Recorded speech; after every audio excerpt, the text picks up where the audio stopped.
How we all love rowing. We practically obsess about it. You know, you got to obsess about it if you want to beat those three other lightweights. Bring back flyweight rowing. And also, just how we love the fellowship that we can enjoy through rowing, like we're enjoying tonight. My father's a former coxswain for Westside Rowing Club in Buffalo in the late 50s.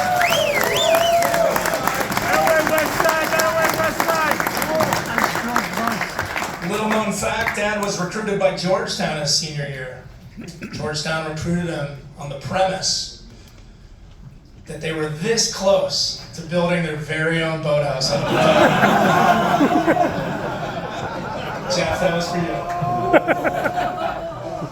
Dad saw right through that and went to Notre Dame instead, where he taped ankles on the football team for 4 years. Yeah, I know what you guys are thinking. How could this be my dad? But one thing you do not have to doubt is this. Again, my father loves rowing and the fellowship that is involved with rowing. My first memory about the sheer gravity of what rowing could mean to somebody was the morning my dad lost his rowing mentor, Charlie Fontana. Charlie, a former coxswain himself, was my dad's first rowing coach. I was 7 years old. In the morning we received the phone call that Charlie had passed away was the first time I ever saw my dad cry. It's one of the earliest and most vivid memories of my childhood. And I think all of us can agree that, you know, whether you've already lost that rowing mentor or that coach, or whether you could at any moment, we would probably all shed a tear. Unless your first rowing coach was Mike Tate, like me. Nice.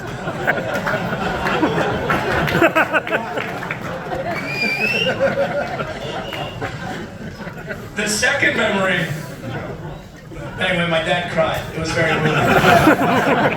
The second memory about rowing and about the fellowship we can all enjoy through the sport can also be attributed to my dad. As a 9 or 10-year-old, I vividly remember going up to Canadian schoolboys in Canadian Henley with my dad, where he would gather with the other West Side faithful on the corner of Brock and Canal Streets in Port Dalhousie, overlooking the race course on Martindale Pond. I remember watching race after race after race come down the course every 6 minutes for hours. I remember the feelings of exhilaration when my brother, Jeff Rezataris and Jim Neal, dominated their Canadian rivals, race after race. And I also remember wondering how my dad and just two of his buddies could possibly consume that much Molson Canadian. The third thing I want to say to my dad, something that's been bugging me. I promise I'll move on to other guests. There's a segue in here somewhere. Question I've had my entire rowing career and now my coaching career. I just don't get it.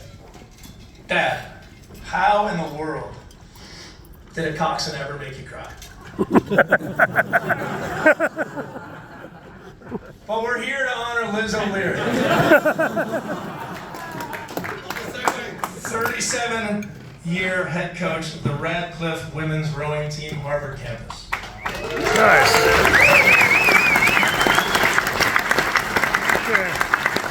That was great, Mark.